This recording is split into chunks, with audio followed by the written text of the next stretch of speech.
an F-rank hero who trained hard and unlocked SS rank power to become the strongest hero.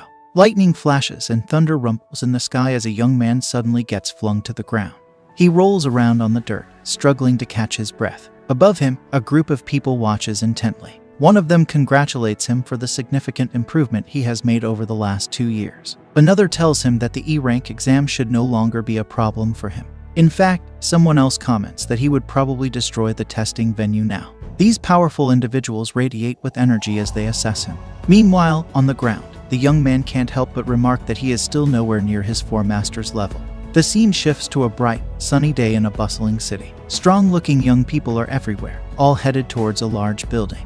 Inside, a lady announces that the registration for the E-rank promotion exam is currently ongoing. The young man, Rick, approaches the desk to take his exam ticket, but the girl behind the counter recognizes him. The girl, Alyssa, reminds him that they used to work together 2 years ago. She was shocked when Rick abruptly resigned from their jobs and declared he would become an adventurer.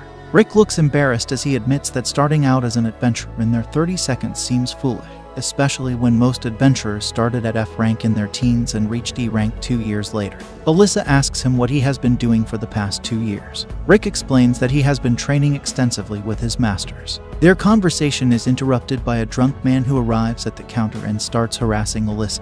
The drunk persistently asks Alyssa to go have fun with him. When Alyssa tries to reject him, he grabs her hand and tries to force her. Rick intervenes, grabbing the drunk man. Alyssa apologizes to Rick, but the drunk passes out in Rick's arms. Bystanders start wondering what all the commotion is about. Rick explains that the drunk must have consumed too much alcohol. With that resolved, Alyssa finally hands Rick his exam ticket. To his horror, he gets the unlucky number 4242. He exits the building, where the dark elf Ryanette, one of Rick's masters, asks him how the registration went. Inside, the adventurers are amazed to see a handprint on the drunk's armor, which seems to have caused him to pass out. They recognize the drunk as the former ranker, Dummel, who is wanted for assault. Alyssa recalls how Rick grabbed the drunk earlier, and wonders if he was the one who knocked him out. Meanwhile, Rick undergoes the physical examination first. Doctors assess his height and weight, surprised and concerned to learn that Rick is already 32 years old. After the physical exam, the next step is the magical exam. Examinees place their hands on a crystal ball that measures their mana, shining according to their mana levels. As the examinees start, some get D or D. They are amazed when one girl gets C+, a high aptitude for an F-rank adventurer. When it's Rick's turn, he touches the ball and a small light appears, only to soon disappear, resulting in an F grade from the doctor. Other examinees start gossiping and mocking Rick, but he ignores them and leaves. The doctor is about to call the next examinee when the crystal ball Rick used suddenly breaks. The next part of the test measures offensive ability. Examinees are tasked with hitting a glowing green column with their attack.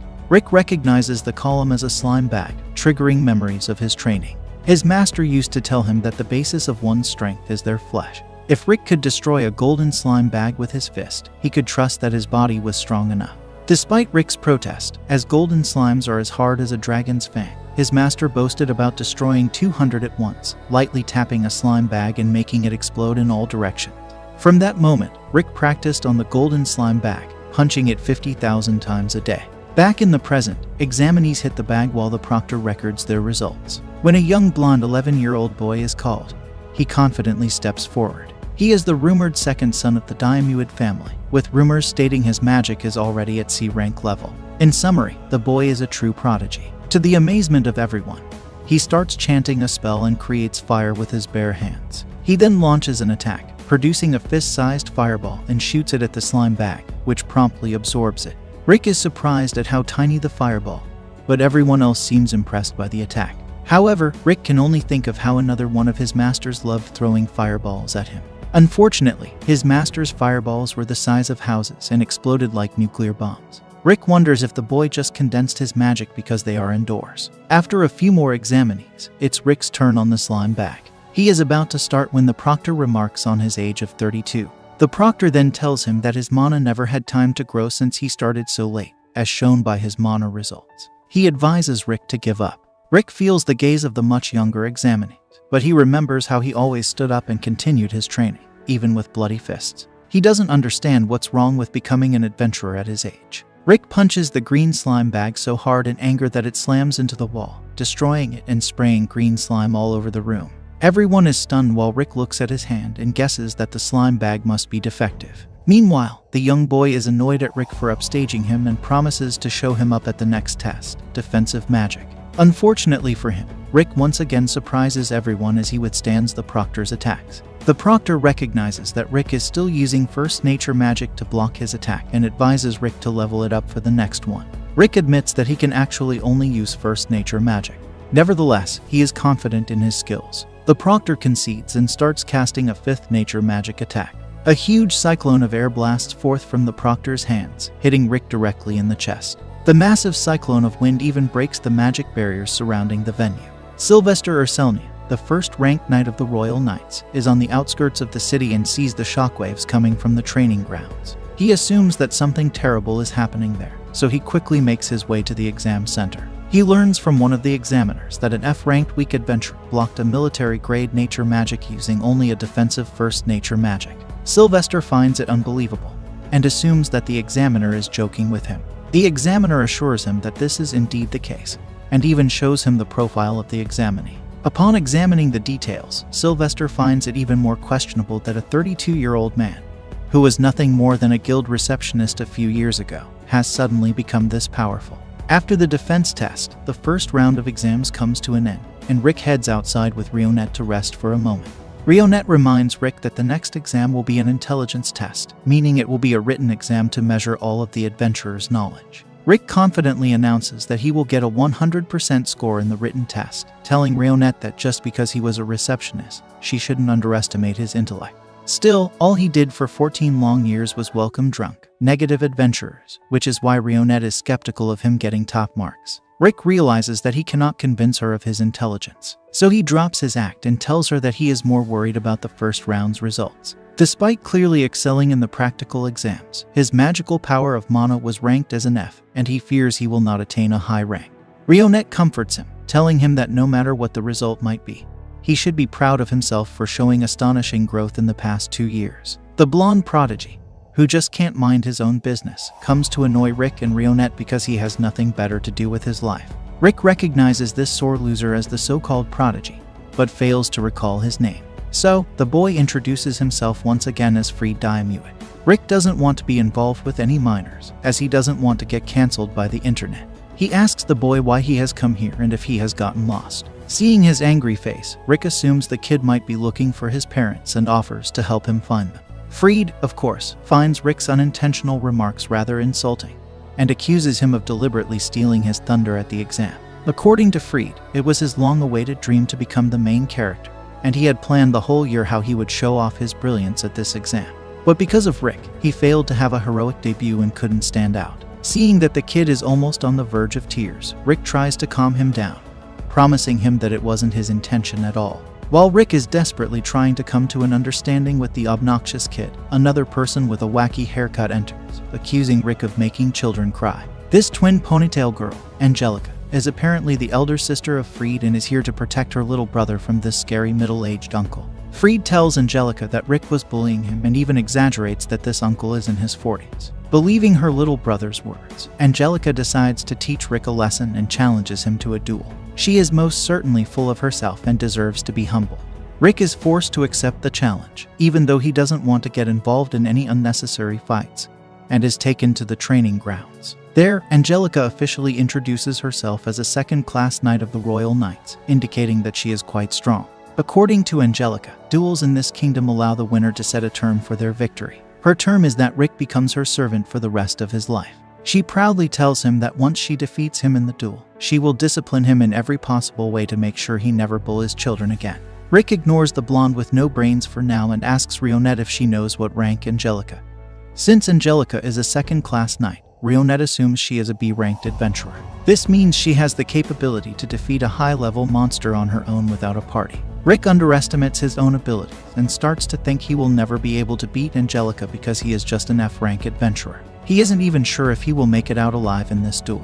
As he begins to panic, Rionette once again comforts him, telling him to stay calm and use the training he has been through these last 2 years. Rionette's words make Rick remember the gruesome training he endured, which terrifies him to the point of nausea. Still, Rionette continues to encourage him, reminding him that he is now a member of the strongest adventure party on the continent, the Orichalcum Fist. Thanks to Rionette's words, Rick regains his composure and prepares for his duel with Angelica. Angelica, who had been tolerating Rick's hesitation, can't wait any longer and brings out her sword, enhancing her body and weapon with magic. She dashes at him with quick speed, taking him by surprise. Not because she is extremely fast, but because she is pathetically slow. From his perspective, Angelica is running at a much slower pace than his normal running speed, making him realize that maybe B-ranked adventurers aren't that impressive. He avoids Angelica's second attack, which she assumes happened by fluke because she can't believe an F-ranked adventurer could evade her lightspeed attack.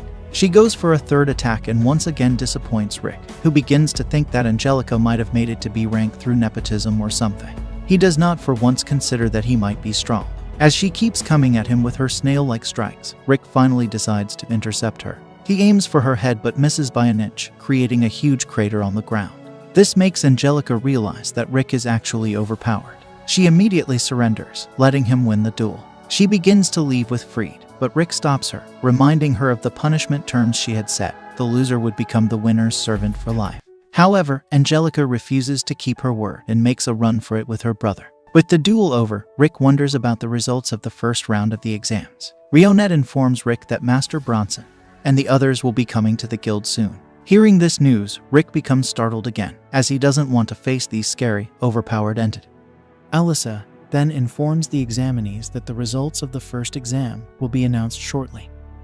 Mana will be sent to their exam tickets, and if their tickets glow blue, it means they have passed and will participate in the mock battle for the second stage tomorrow. Rick is anxious about passing, and Rionette reassures him to have confidence. Rick thinks Rionette is very kind and would be the perfect girl for him if he were 10 years younger. Rionette playfully tells him that if he fails, they will just triple his training, which makes Rick think that would kill him. When Rick's card glows blue, he is thrilled to see that he has passed. Rionette congratulates him, and as they step out of the room, Rick detects a foul stench. A blonde playboy appears and introduces himself as Raster Diamuid, the eldest son of the Diamuid family, who governs the nobles of the north. Rick finds Raster's introduction too long to remember and mentally dubs him the playboy. Raster praises Rionette's beauty and asks for her name. After she introduces herself, he tries to flirt with her, and Rick wonders if this guy is also participating in the exam. Rick introduces himself to Raster, but Raster shows no interest in him. Raster continues to flirt with Rionette, and Rick is creeped out by his cheesy lines. When Raster asks Rionette to become his second wife, Rick steps in and claims that Rionette is his girlfriend, insisting that Raster stop hitting on her. Raster notices Rick is an exam participant and mocks him for being an F-ranked adventurer at his age. Rick retorts that it's also late for Raster to be taking the exam at his age, as he must be 25 already. Raster boasts that he made it to E rank at 14 and is currently an A-rank adventurer, here as an examiner for the second stage of the exam. He shows Rick his adventurer rank badge and tells him to go away. Raster then asks Rionette to have lunch with him, but she declines, saying she is currently dating Rick and adds that his perfume is too strong. Rick realizes the stench was coming from Raster all along. Raster leaves after warning Rick to pray he doesn't end up as his examiner. Rick hopes the same and then apologizes to Rionette for claiming she was his girlfriend. She says she doesn't mind, and that seeing him try to protect her made her happy. The scene then shifts to Raster in a bar, fuming over Rick ruining his afternoon. His younger siblings come to him, crying about being harassed by a man in his 40s. Raster gets angry at the man for making his proud family members cry. He suspects the man might be Rick and asks if they remember his participant number. When they provide it, Raster smirks.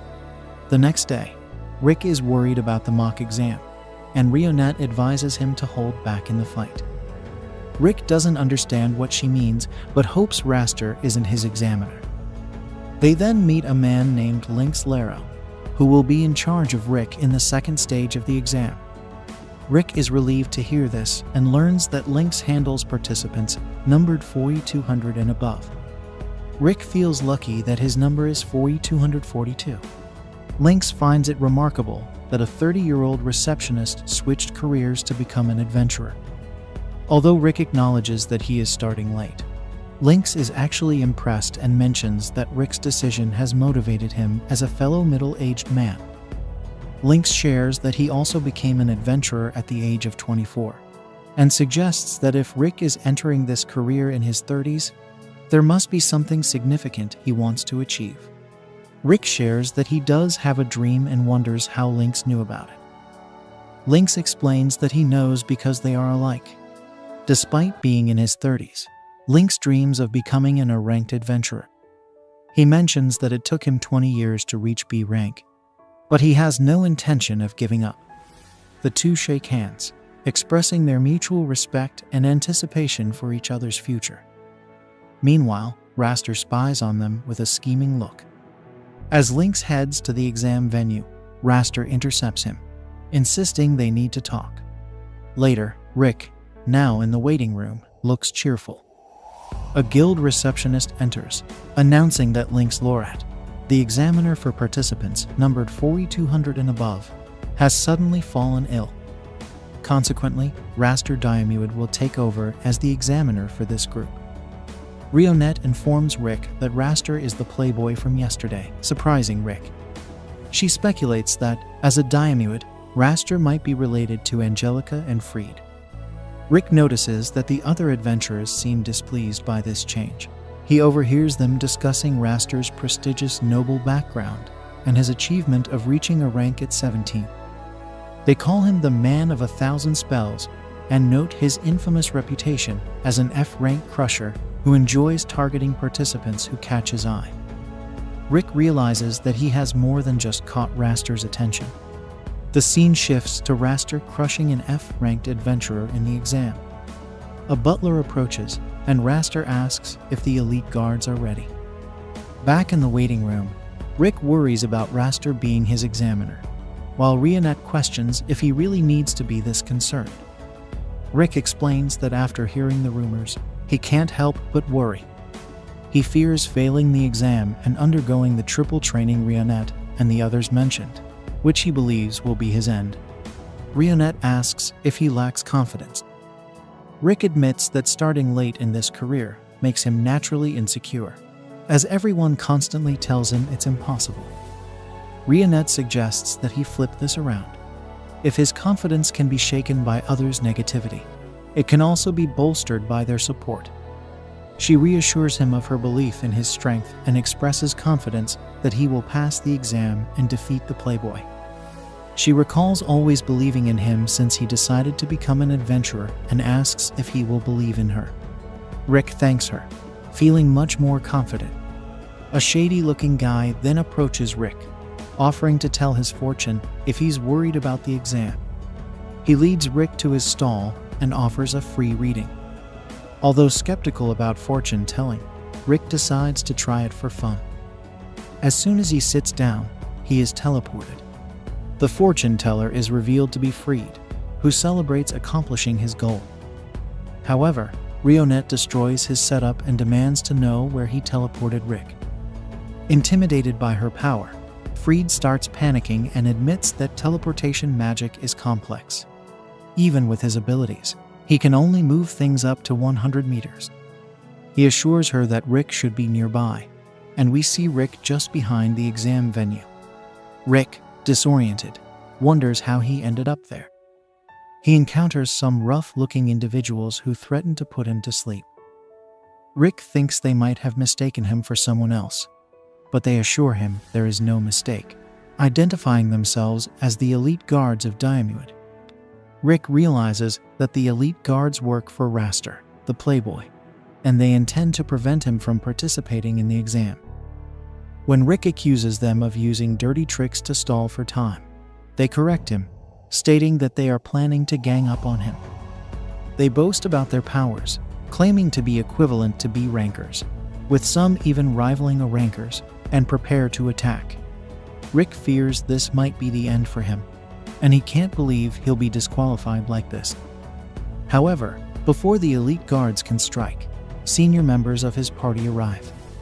Rick is both relieved and terrified to see them. wondering why he isn't at the exam venue. The elite guards are startled to see a talking orc, and Rick tries to play it cool by saying he was just warming up with the guards before the exam. The elite guards don't follow along with his act, and Rick warns their leader to back off if they want to survive. One guard attacks the orc, but his sword shatters. The orc comments that while he has a decent body, his weapon needs strengthening. The guard attempts to fight the orc barehanded, but the orc breaks his hand, then heals it using magic, surprising everyone. The elite guard's leader realizes who these newcomers are, while the blonde-haired dwarf, named Mizit, steps in, offering to resolve the situation peacefully. He brandishes a weapon, revealing it to be a magic-powered gun. When the elite guards try to attack Mizit, he opens fire.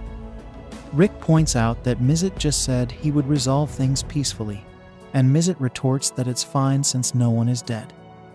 Another guard then takes the little girl, Elissaret, hostage to stop the others, but Rick knows this only worsens their situation. Elissaret quickly takes them out using her magic. The elite guard's leader introduces the little girl as Elissaret, a prodigious vampire mage known as the Demon Child of Ruin. He introduces the orc as Bratstina Shork, an intelligent master of support magic, and Mizit Eldwarf as a 55-year-old dwarf and the world's best craftsman, seemingly from the future.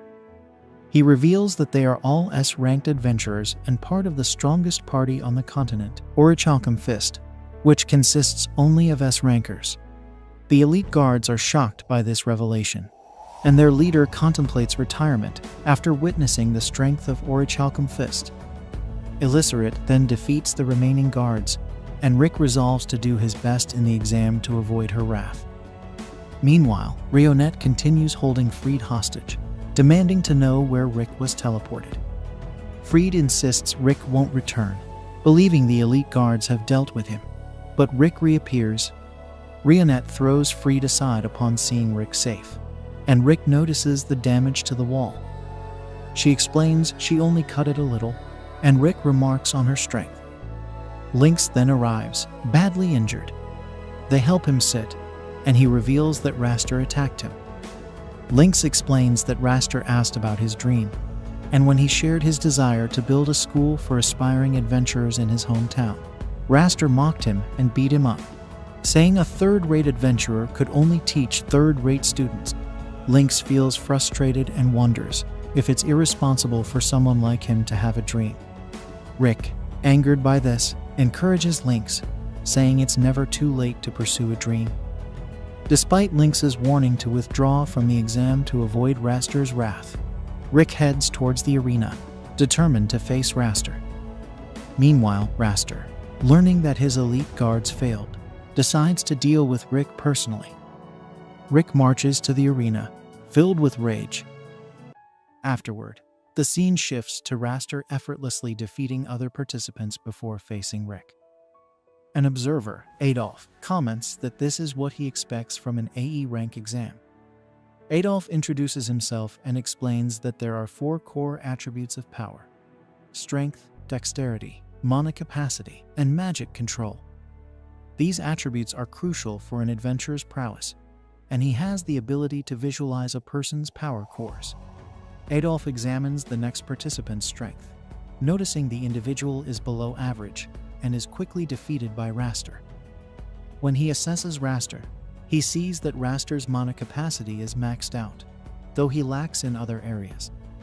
Despite this, Raster's stats are impressive for an A-ranker, straining Adolf's eyes with his strength.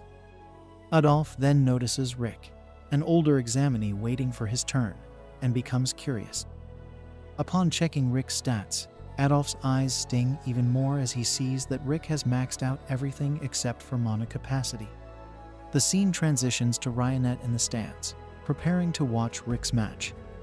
She encounters Alyssa, who introduces herself as Rick's former co-worker and mentions seeing Rionette with Rick the previous day. Rionette introduces herself as Rick's current party member. Alyssa is then invited to sit with Rionette and her friends, though she's surprised to see an orc with them. Mizit asks Rionette to sit with him, but she declines, knowing he would get handsy. He inquires about Alyssa, and after being introduced, Mizet invites Alyssa to sit beside him. However, Rionette quickly takes Alyssa away to prevent Mizet from perving on her. When it's Rick's turn to fight, he enters the arena. Brufston, watching from the stands, wonders about Rick's performance in the exams.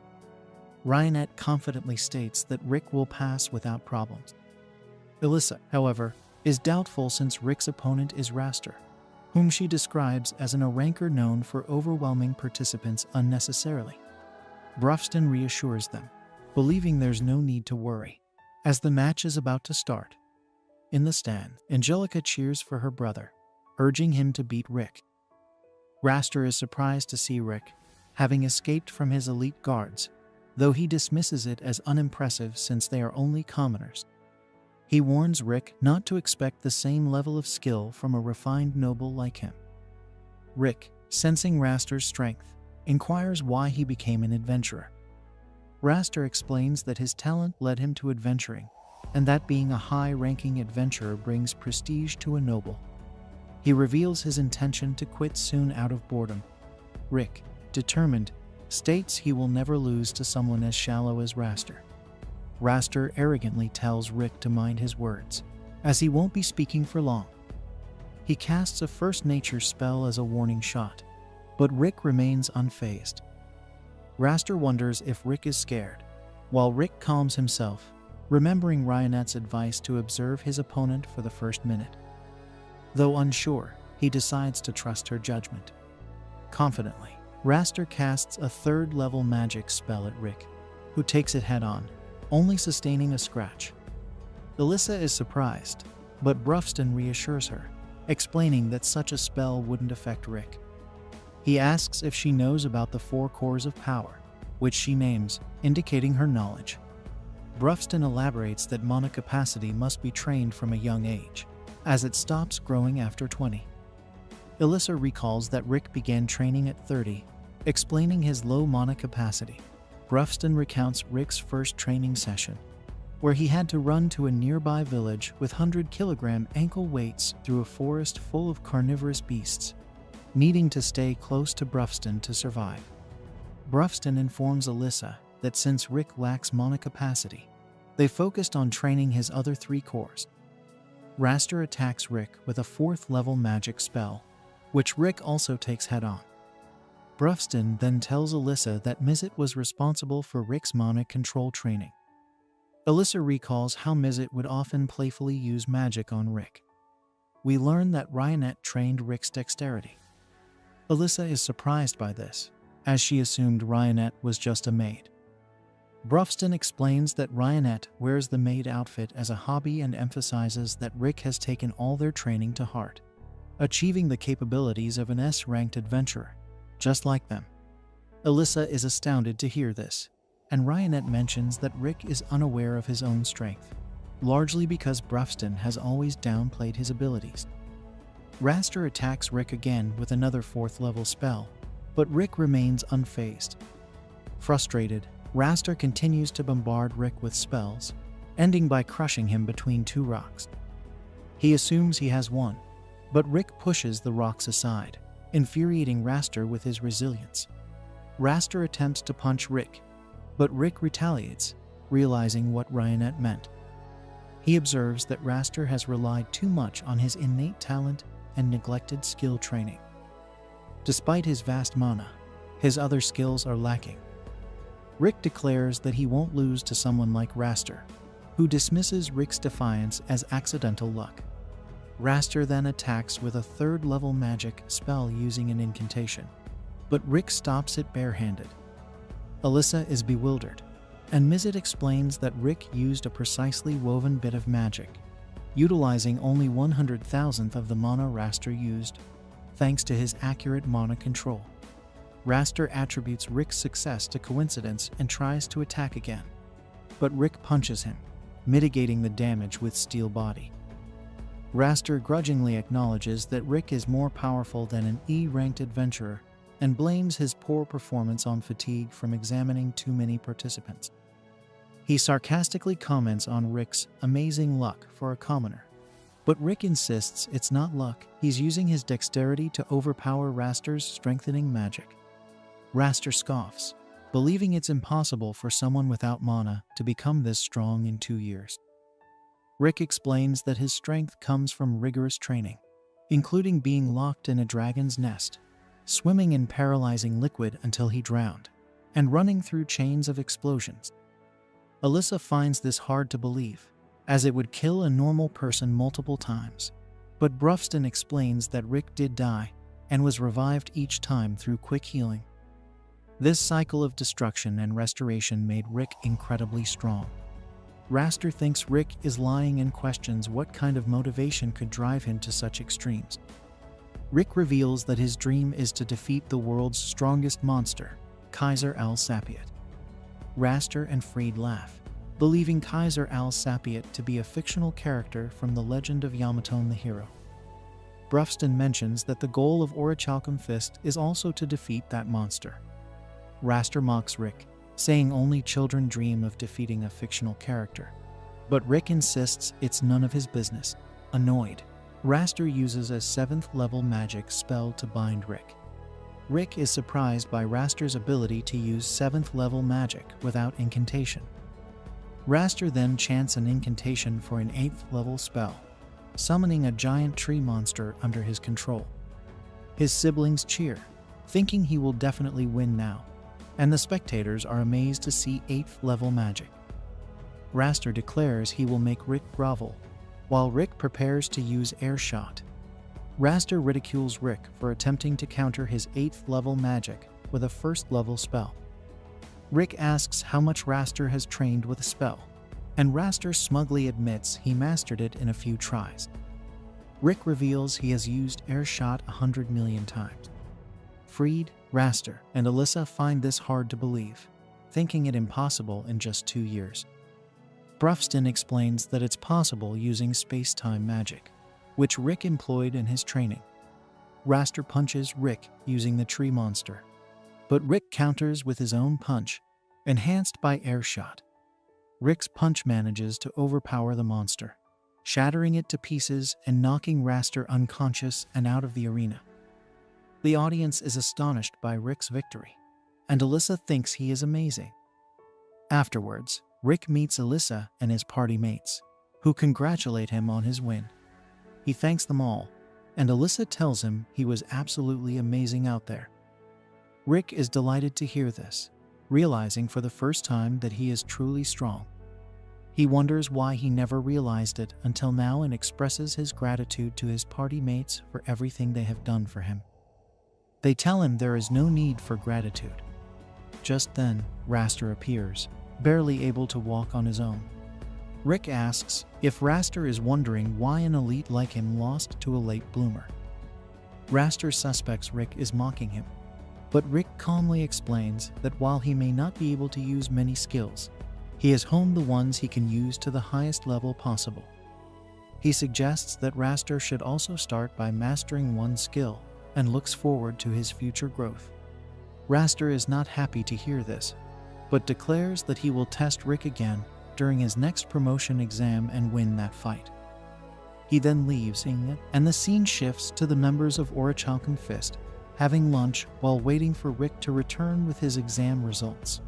Rick is seen waiting for his results along with the other examinees, feeling much calmer than before. Ryanette notices this and comments on it.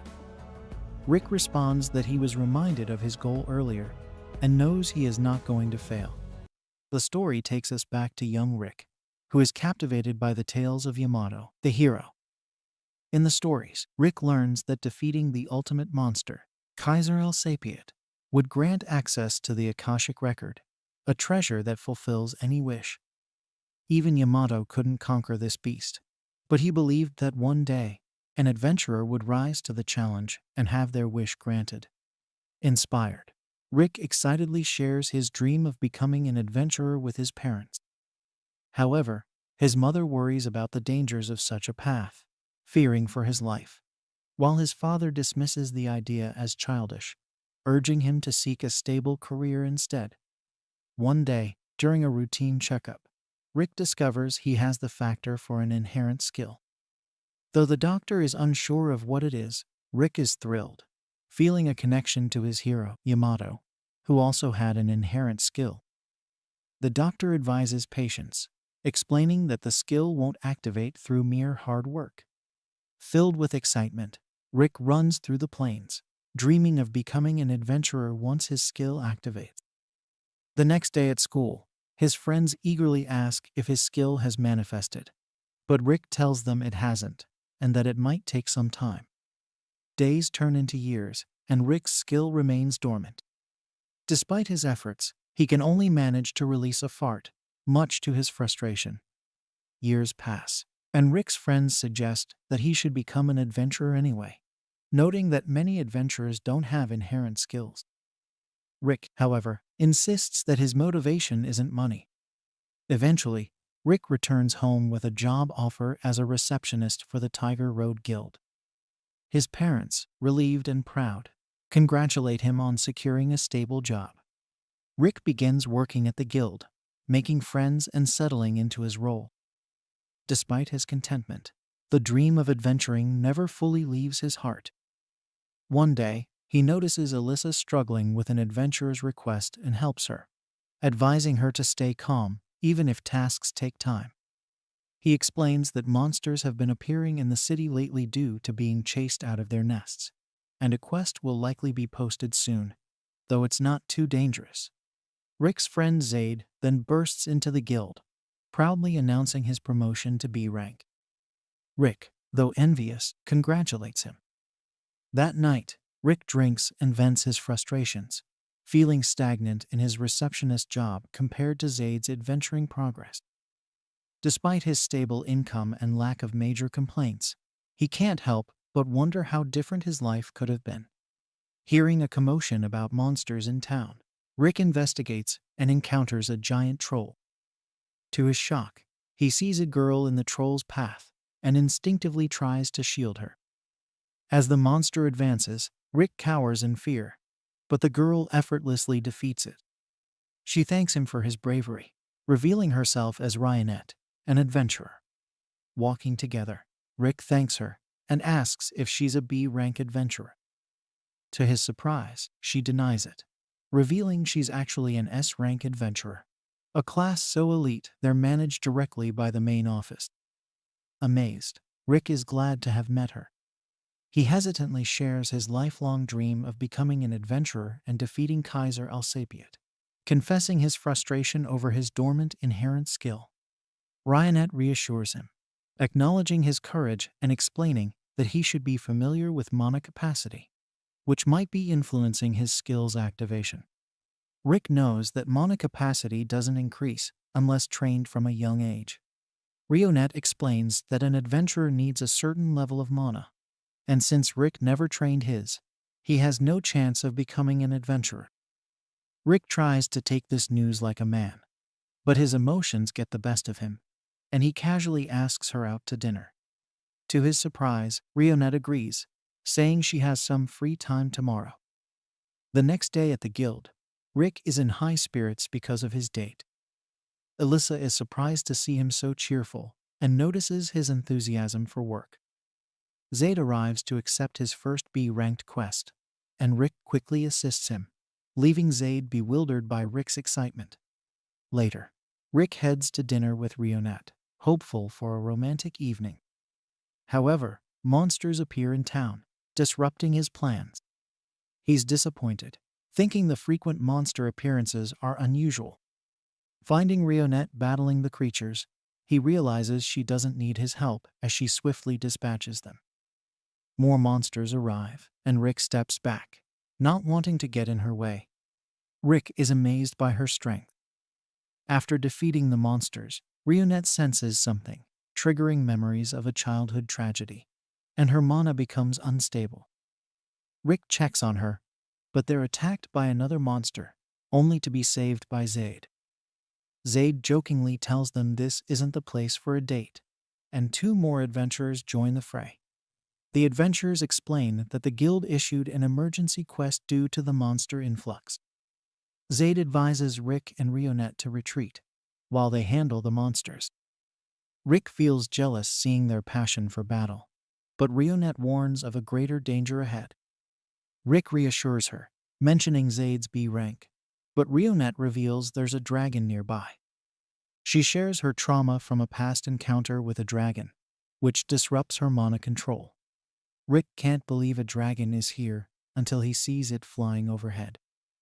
The other adventurers are also shocked, realizing the previous monsters were fleeing from it. The dragon lands, and one adventurer panics, attacking it and enraging the beast. The dragon unleashes a wind attack, knocking everyone down. Zaid recognizes their dire situation and calls for a retreat, but the dragon traps them with a barrier. Zaid and the others try to break the barrier in vain. Rick, refusing to give up, charges towards the dragon. The others question his actions, but Rick declares he'd rather face the dragon and die as an adventurer. Though he knows he can't defeat the dragon, he feels exhilarated by the challenge. He attacks the dragon with a stone, inspiring the others to join the fight. But their attacks are ineffective. The dragon breathes fire, and Zaid protects everyone with his steel body skill, though they still suffer injuries. Rionette regrets not being able to fight a dragon due to her trauma. Despite his injuries, Rick advances towards the dragon. Just as the dragon is about to crush him, Rick unlocks his inherent skill, stopping the beast. Rionette notices Rick is overflowing with mana. Rick, thrilled to finally activate his skill, declares he'll use the dragon as a test. He blocks the dragon's breath and then blasts its head off with a single punch, astonishing everyone. Rick collapses and wakes up in the hospital, his body aching. Rionette advises him to rest, as all his magic circuits are broken. Realizing he's been unconscious for a week, Rick is touched to learn Rionette waited by his side. She invites him to join her party, the Orichalcum Fist, revealing their goal to defeat Kaiser Alsapiet. She believes Rick can become stronger and fight with them, noting his courage in the last battle. Overwhelmed, Rick cries for the first time, feeling validated in his dream of becoming an adventurer. Rionette reassures him, and he weeps, reflecting on the long journey to this moment. The story returns to the present, showing Rick has passed his exam. Walking with Rionette, she congratulates him on becoming a full-fledged adventurer. Rick is grateful for everyone's help and is glad he never gave up on his dream. A few days ago, Lynx was recovering from the cowardly beating he took from Raster Dimiad. The examiner is eager to have a drink with Rick as soon as he's discharged, as they had planned before the exam. Lynx is also very interested in meeting the group Rick hangs out with, so he requests the meeting be at their residence. Rick warns him that the examiner should come with as much equipment as possible because the place is eerie. Following the adventurer's map, Lynx arrives at Arcus Theater, District Number 13. There stands Castle Weakhill, which, according to Lynx, looks like the Demon Lord's castle. As he approaches, he feels intimidated by the massive entrance gate, but eventually notices a much smaller door granting access to the interior. Upon ringing the doorbell, the large gate opens, and Rick welcomes him. Inside the daunting wall, the place is wonderful and gives a unique sense of peace. No wonder, as no monster dares approach the domain of the Orichalcum Fist. Hearing this from Rick, Lynx questions why he was asked to wear so much armor if there are no threats around. The adventurer explains it's to keep his friend from ending up in a coffin. Soon, they enter the house and are greeted by Rionette. Lynx feels honored by the presence of the elf who helped him so much during his rank promotion exam. Behind Rionette, a little girl waves at Rick, leaving Lynx puzzled about having a child in this peculiar environment. Nevertheless, he admires how healthy and happy the girl seems. However, the child casts a 6th-level spell on the visitor, prompting Rick to save his life again.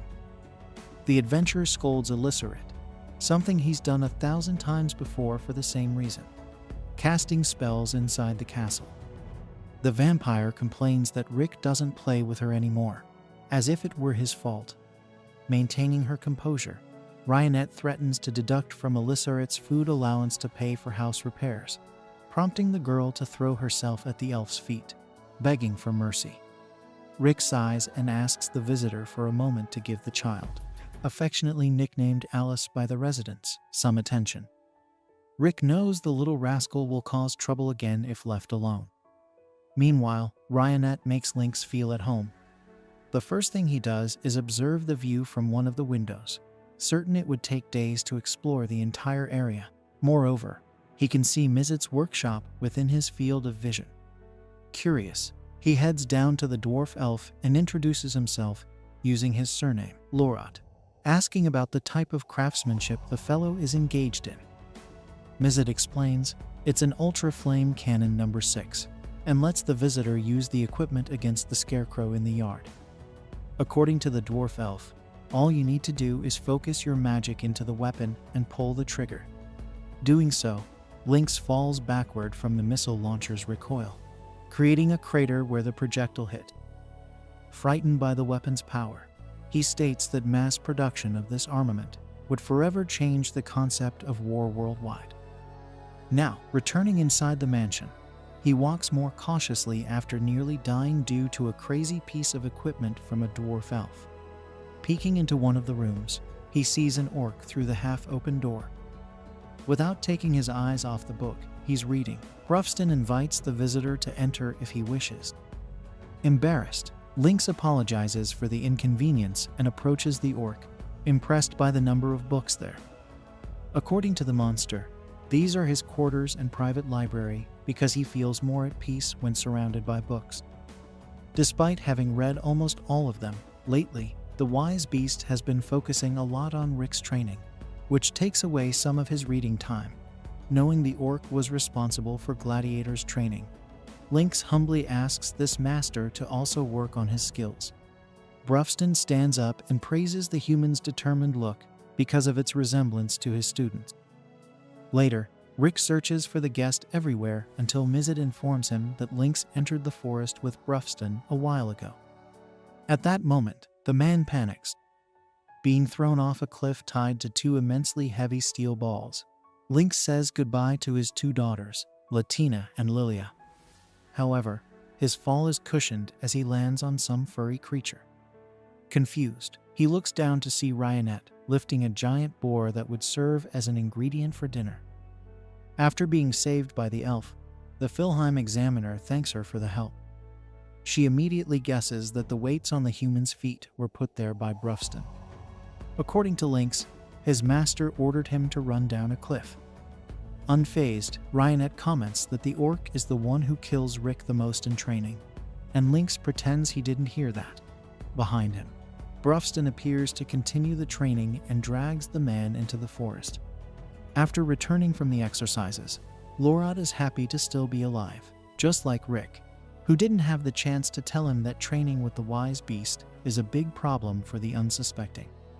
He also tells the guest that certain things the three Orichalcum members say should be completely ignored, like when Brufston claims he'll go easy on training, when Alice promises she won't do something again, and when Mizet guarantees he'll take something seriously. Speaking of the devil, the three are standing in front of the human, complaining about his exaggeration. However, Rick stands firm and maintains his stance, trying to keep his guest alive. Mizet asserts that Rick's mistake was precisely inviting this guest for a tour of the mansion, leaving Lynx even more terrified. Later, Ryanette serves tea to the two humans and informs them that dinner will be ready shortly. Noticing a vibe between Rick and the elf, Lynx asks his friend what's going on between them once she leaves. Rick thinks there's nothing special happening, especially since he's just a dull 30-year-old guy. However, Lynx points out that the age difference shouldn't matter much. For example, his wife is 20 years younger than him. Either way, he knows that nothing can be forced when it comes to love. At some point, if it's meant to be, their feelings will align, and everything else will fall into place in the blink of an eye. A bit later, during dinner, Lynx expresses gratitude for the meal, and Rick insists that his guest eat plenty, something Alice has already done, but still finds insufficient.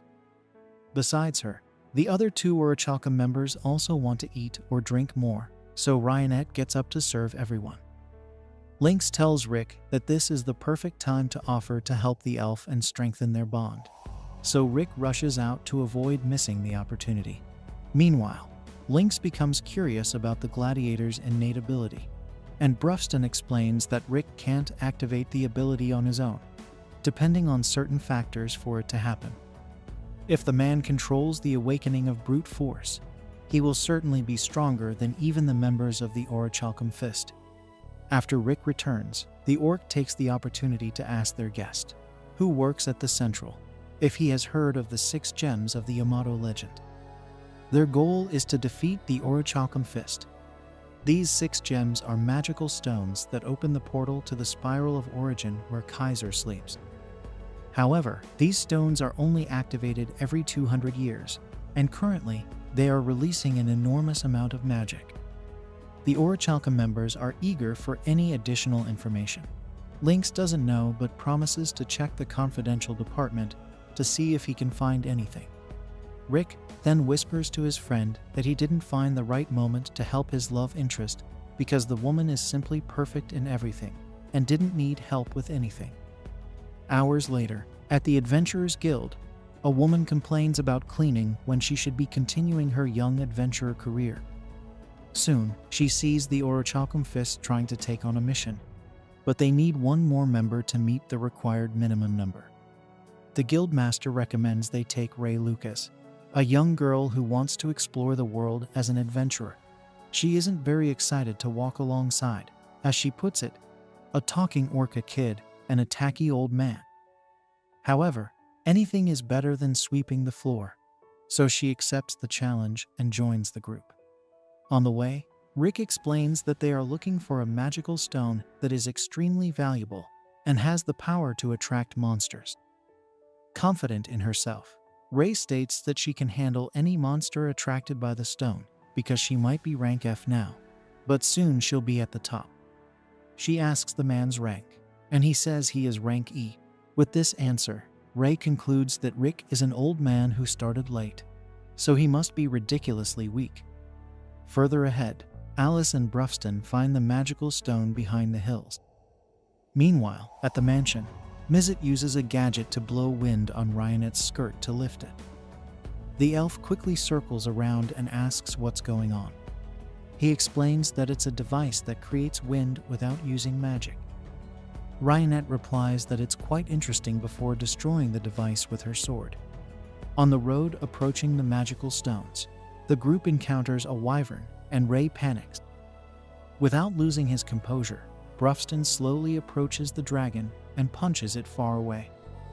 Ray Lucas complains that the wyvern's death will attract several others to the region, so the orc gets tired of her whining and tells Rick to endure her talk.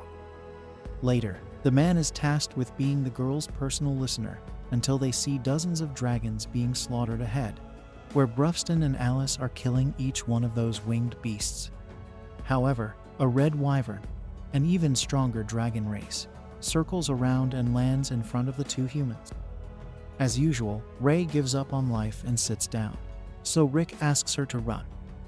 Not wanting to act like a coward, Ray changes her mind and decides to face the wyvern alongside her companions like Yamato would. Being a huge fan of the legendary adventurer, Rick accepts the proposal and asks the girl to provide support.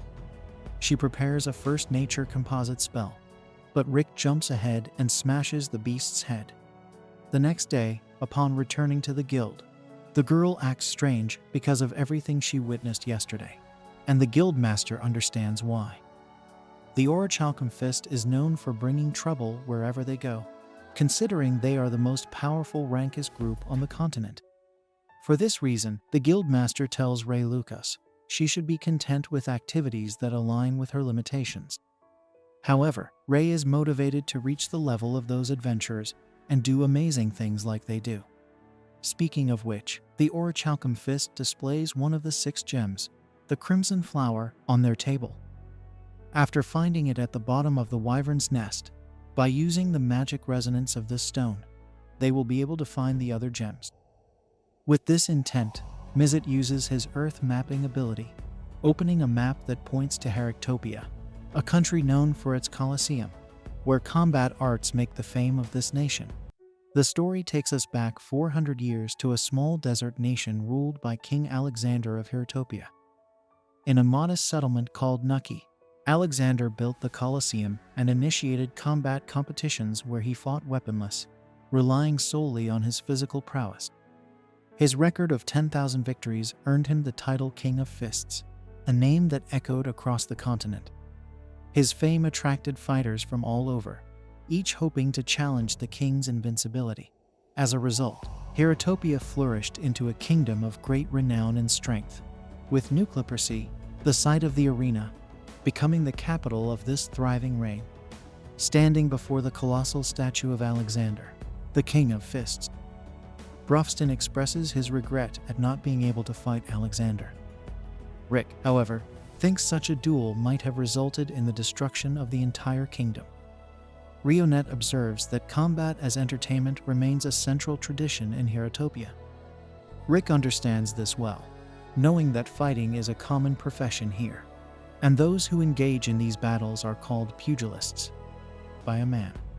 Brufston intervenes, but the man, unfazed, boasts that he is a pugilist and introduces himself as Gold, while the beast woman is named Militia. Brufston shows the crimson flower to the locals and asks if they have seen anything similar. Both Gold and Militia feel that they've encountered something like it before, but aren't sure where. Suddenly, a crowd gathers behind them, drawn to the opening show of the King of Fists tournament. Gold excitedly explains that this is the announcement parade for the city's tournament, where the victor becomes the champion of the pugilists. Militia can hardly wait for the 2 months leading up to the event to pass. This festival is so significant that around 5 million people flock to Heratopia each year to witness it, with 3 of those victories being consecutive. Admiring the fighter paraded on an elephant, Gold dreams of reaching such heights someday. Militia then points out the gleaming spherical jewel on Kerwin's champion belt, noting that it looks identical to the one the group is seeking. Brufston recognizes it as the Sovereign's gold. After the parade, Kerwin heads to the academy where he trains. As he arrives, a man approaches him to express gratitude for the performance. Kerwin dismisses the praise, understanding the importance of energizing the crowd before the tournament.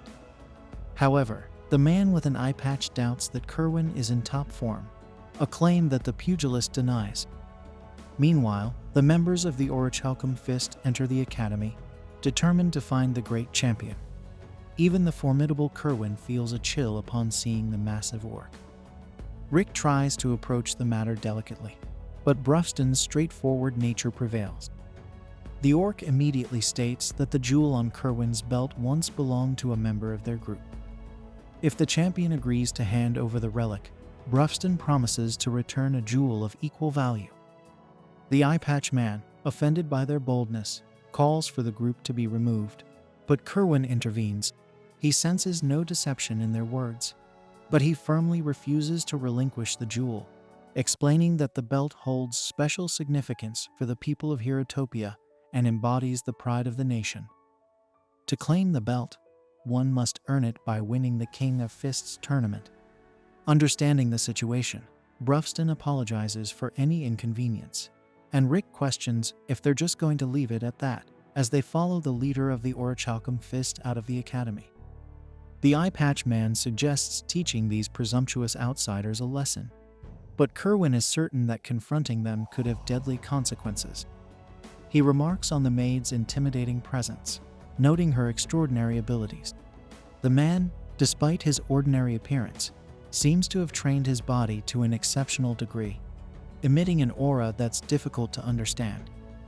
Lastly, Kerwin acknowledges the orc's immense power. Outside, Brufston reveals his plan to become a pugilist and compete in the tournament to win the belt. To participate, one must pass the preliminaries held in the east and west of the kingdom and advance through the stages until reaching the final block, where the ultimate champion is determined. After the winners advance to the tournament's round of 16, Brufston leaves Rick to compete in the Western League, while he heads to the east. To avoid getting lost, The orc arranges for a personal guide named Gold to accompany Rick. Rionet then informs Rick that he needs to pass a test to qualify as a pugilist. She takes him to a simulated battle where his opponent will be randomly chosen from the new competitors. Rick asks if his opponent is strong, and the organizer tells him it's a promising newcomer who won all the preliminary matches. However, Rick can still qualify even if he loses, provided he shows a certain level of skill. Suddenly, Rick's rival introduces herself as Flash, and he immediately recognizes her voice. It's Angelica Diamuit, the spoiled noble he had defeated, causing trouble with the Diamuit family. To his surprise, it's Angelica who panics upon realizing her opponent is Rick Gladiator.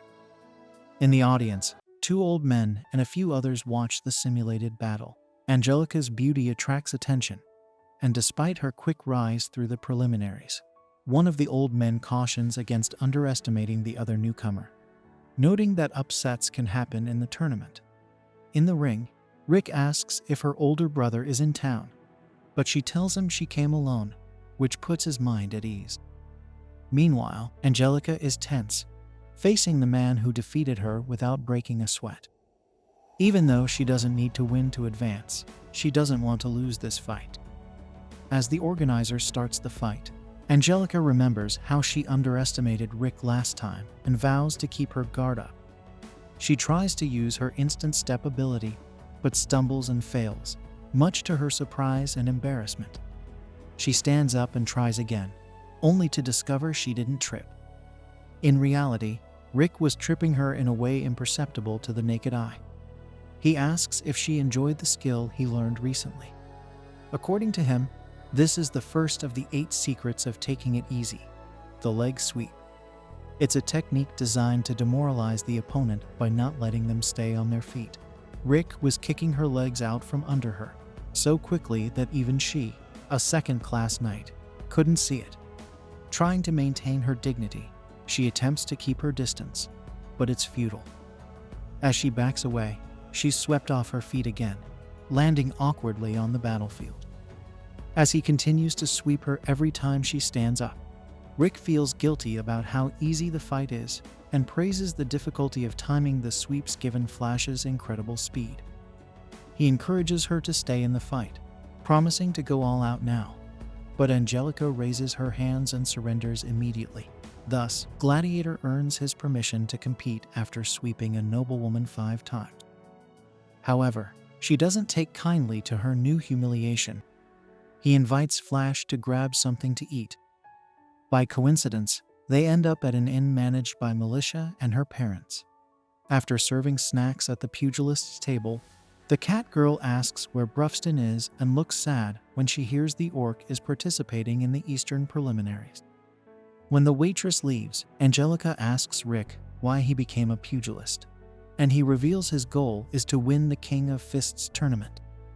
The girl finds his ambition offensive, but is too humble to protest.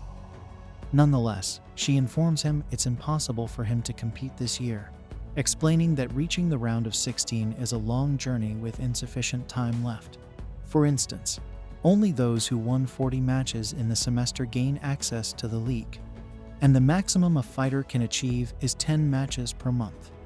With only a week left before the tournament begins, she deems it impossible for Gladiator to make it. However, despite her lecture, Rionet announces she has scheduled Rick's 40 matches within a 4-day period, leaving Flash speechless. Later, Rick heads to his debut fight in the preliminaries and learns his opponent will be Grit Albert.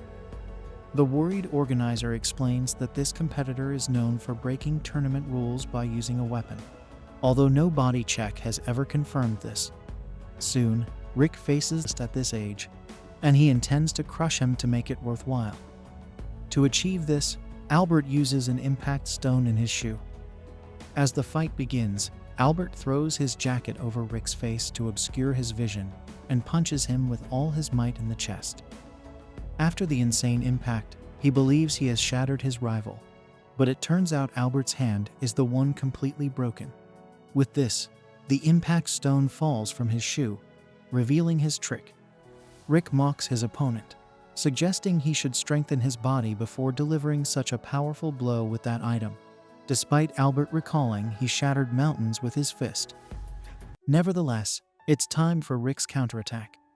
He prepares the second of the 8 secrets of taking it easy. With a punch that doesn't land on the opponent, the wind formed around Gladiator's fist shakes Albert's brain until he's unconscious. With this incredible victory, the old man watching the preliminaries realizes Kerwin Orwolf finally has a worthy opponent. As night falls in a shady establishment in Heractopia, a monster named Jeff sleeps soundly among beautiful girls until someone knocks on his door, announcing it's time to work. If you've enjoyed my recap, don't forget to hit that like button. Your support inspires us to bring you even more thrilling adventures.